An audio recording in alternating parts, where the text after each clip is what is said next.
Au nom du Père et du Fils et du Saint-Esprit. Amen. Lecture du livre de la Genèse, chapitre 37, versets 3 à 4, puis 12 à 13a et enfin des versets 17b à 28.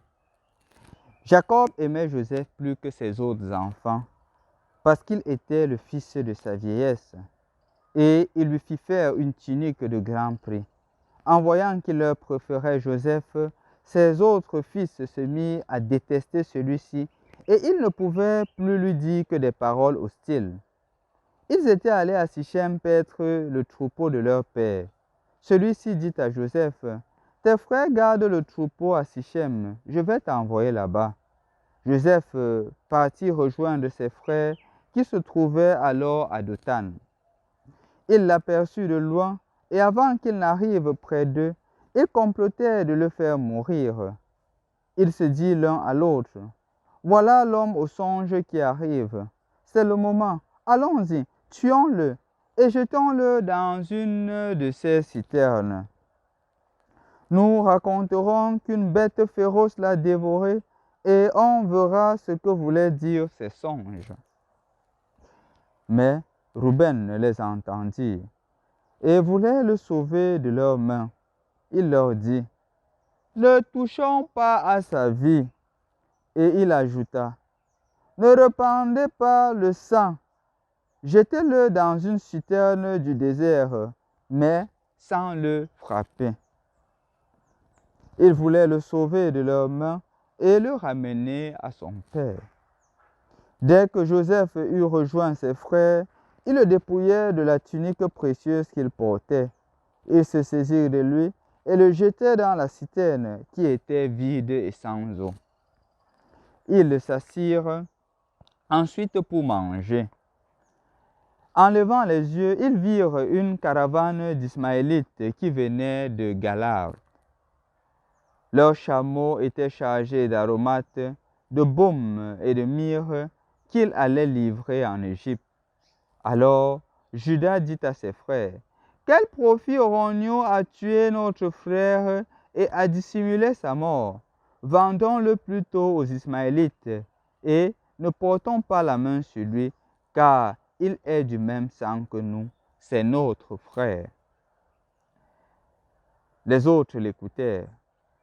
Quand la caravane arriva, ils retirèrent Joseph de la citerne. Ils le vendirent pour 20 pièces d'argent aux Ismaélites et ceux-ci l'amenèrent en Égypte. Bonjour chers frères et sœurs dans le Christ. Je voudrais vous raconter une histoire qui m'est personnelle. Lorsque j'étais en théologie, il y avait ce qu'on appelait l'année pastorale, une année d'immersion où nous allions étudier la langue locale et on revenait pour une plus grande efficacité missionnaire, pour une plus grande efficacité pastorale. Et de ce fait, j'avais été envoyé pour étudier la langue qu'on appelle le tagalog aux Philippines. Ayant étudié, j'étais prêt et je revenais et on m'a donné justement une zone pastorale d'animer, du moins de travailler avec les jeunes.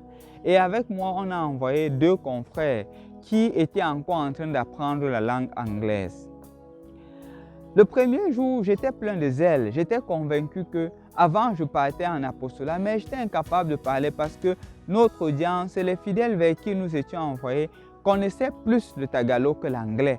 Donc l'anglais n'était pas vraiment important d'une certaine manière par rapport à ceux que nous étions envoyés d'évangéliser ou de partager la parole de Dieu. Plein de zèle donc, j'arrive et mon jeune confrère qui apprenait à peine la langue anglaise a apporté sa guitare.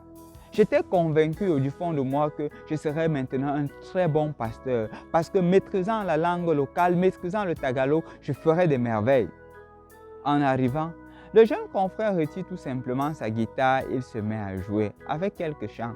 Je vois que tous les jeunes qui étaient là pour nous écouter, au lieu de s'orienter vers nous, s'orientent vers moi, s'orientent plutôt vers celui-là.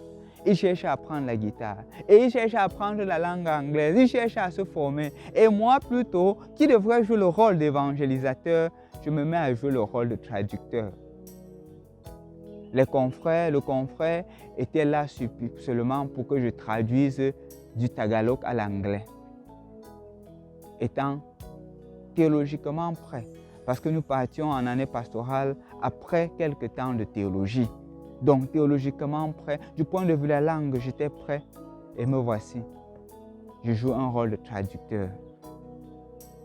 Chers frères et sœurs dans le Christ, parfois il nous arrive à constater que des personnes avec qui nous avions fréquenté sont meilleurs que nous, du moins du point de vue de la stabilité économique. Peut-être nous étions meilleurs qu'à l'école. Parfois, il arrive qu'ils deviennent des directeurs d'entreprise. Parfois, il arrive qu'ils s'occupent des grandes responsabilités. Pourtant, à l'école, nous étions meilleurs qu'eux.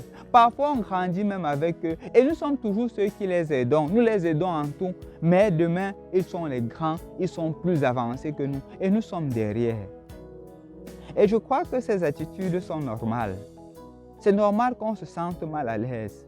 C'est normal que, ayant grandi normalement, m'étant préservé, j'ai des difficultés à trouver un enfant. Pourtant, celle avec qui j'ai grandi, que je passais le temps à dire « Garde-toi, prépare-toi, ne détruis pas ton avenir ». Elle a passé son temps à faire le désordre, elle est un enfant, elle a un bon foyer. Moi qui me suis arrangé à être vraiment sérieux, à être sérieuse, à me préparer pour un seul homme. Le problème d'enfantement. Peut-être même encore le problème d'un bon mari, celui vers qui je suis tombé. Pourtant, c'est ce que je demandais depuis au Seigneur. Il me donne vraiment celui qui est en train de me rendre la vie difficile. C'est normal. C'est normal qu'en face de cela, on a un sentiment de dégoût, un sentiment d'amertume, un sentiment de déception. Mais ce n'est pas normal quand on fait de cela la faute de l'autre. Quand on fait de notre situation la faute de celui qui a réussi, la faute de celui qui a pu émerger, c'est là où ce n'est pas normal. Ce n'est pas de sa faute si tu es dans cette situation. Ce n'est pas de sa faute si je suis dans cette situation. Il a eu des chances dans la vie, le Seigneur l'a béni, mais ça ne veut pas pour autant dire que c'est de sa faute. Parce que le problème, chers frères et sœurs dans le Christ, c'est lorsqu'on fait de notre malheur, de notre mauvaise situation, la faute des autres. Et c'est là où naît le mot jalousie. La jalousie, c'est justement ça. De ne pas accepter ma situation et de justement critiquer la situation de l'autre, de critiquer le bonheur que l'autre a eu. C'est ce qu'on a reçu, c'est ce qu'on reçoit dans la première lecture d'aujourd'hui. Qu'est-ce qui se passe? C'est assez simple. Justement, Joseph a la chance que le père le préfère aux autres enfants. Ce n'est pas de sa faute. C'est un choix du père. Et les frères font de la situation de Joseph la faute de Joseph. Les frères font de la situation que Joseph est en train de jouir la faute de Joseph. Est-ce de la faute de Joseph si justement il est préféré de ses parents? Aujourd'hui, chers frères et sœurs dans le Christ, au Cameroun, on dénombre près d'une trentaine de Camerounais. Seulement depuis 2021, qui revenant au Cameroun sont empoisonnés. Pourquoi sont-ils empoisonnés? Parce que justement, on se rend compte que mais j'ai grandi avec lui, pourquoi est-ce qu'il doit émerger, moi non? Et on devient jaloux. Et jusqu'où va la jalousie? Jusqu'au meurtre. Jusqu'où va la jalousie?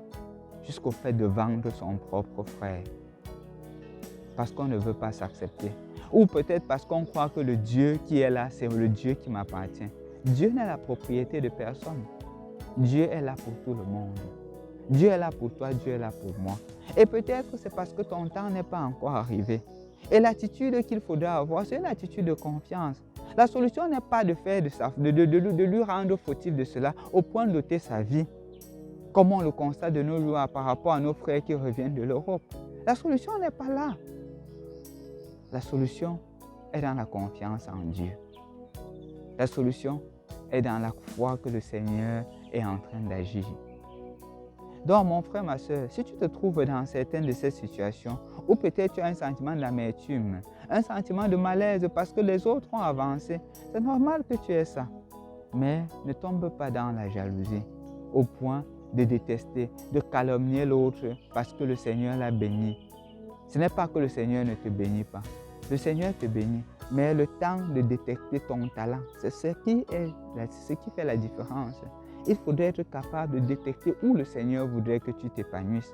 Autrement, je serais fâché par exemple de Francis Ngannou qui utilise seulement son talent dans la boxe pour pouvoir s'enrichir.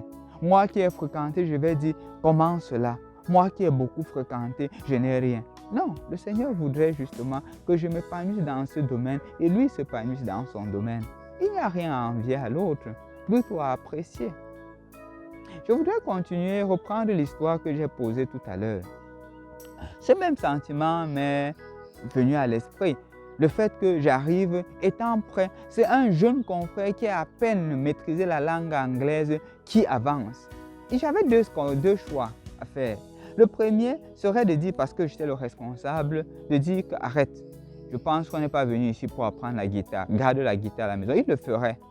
Ou la deuxième chose serait de dire, je laisse l'Esprit Saint agir et justement, le Saint-Esprit guidera son peuple selon sa sainte volonté. Le choix que j'ai pris était le deuxième. J'ai passé mon temps à jouer le rôle de traducteur, au point où même les enseignements, à un certain moment, je laissais les jeunes confrères faire et je jouais au traducteur. Pour vous dire, vers la fin de l'année, il y a une jeune qui m'aborde et me dit, « Mon père, s'il te plaît, permets-moi, dis-moi, donne-moi les astuces pour que je puisse aussi bien m'entendre avec ma petite sœur comme toi tu t'entends avec tes confrères qui sont d'une nationalité différente, qui sont d'un continent différent du tien. » Je lui ai dit que non, comment est-ce que tu peux dire cela? C'est pas qu'on s'entend très bien. On a aussi nos déboires, nous avons aussi nos moments difficiles. Ils disent que oui, mais on a constaté parmi vous qu'il y a une très forte entente. Tu es vraiment comme un grand frère pour eux. Tu les encadres, tu les soutiens, tu les encourages. Et moi, avec ma petite sœur, ça ne marche pas. Chers frères et sœurs dans le Christ, vous pouvez vous imaginer la suite. Moi, j'ai été profondément touché. Voir que parfois, ce n'est pas toujours la parole qui résout les choses. Parfois, c'est une vie simple qui convertit les gens. Si j'avais exprimé mon pouvoir, j'avais exprimé la jalousie, qu'est-ce qui se serait passé? On devait trouver en nous des personnes qui ne sont pas des modèles. Mais puisque je me suis abaissé, j'ai laissé mon confrère qu'on appelle Ryan s'exprimer. On a fait le meilleur apostolat que je n'ai jamais expérimenté depuis que je suis séminariste, depuis que je suis jeune. Parce qu'on a laissé le Seigneur prendre la première place. Donc mon frère, ma soeur, tu n'as rien à jalouser de l'autre. Tu n'as rien. Cela ne t'aide pas. Cela n'aide personne quand tu jalouses l'autre. Au contraire, ça crée la haine, ça crée la division. Le Seigneur l'a béni et bénis le Seigneur pour les bénédictions qu'il a reçues. Toi, le Seigneur ne t'a pas oublié. Il te bénira encore et encore. Fais-lui confiance. Au nom du Père et du Fils et du Saint-Esprit. Amen.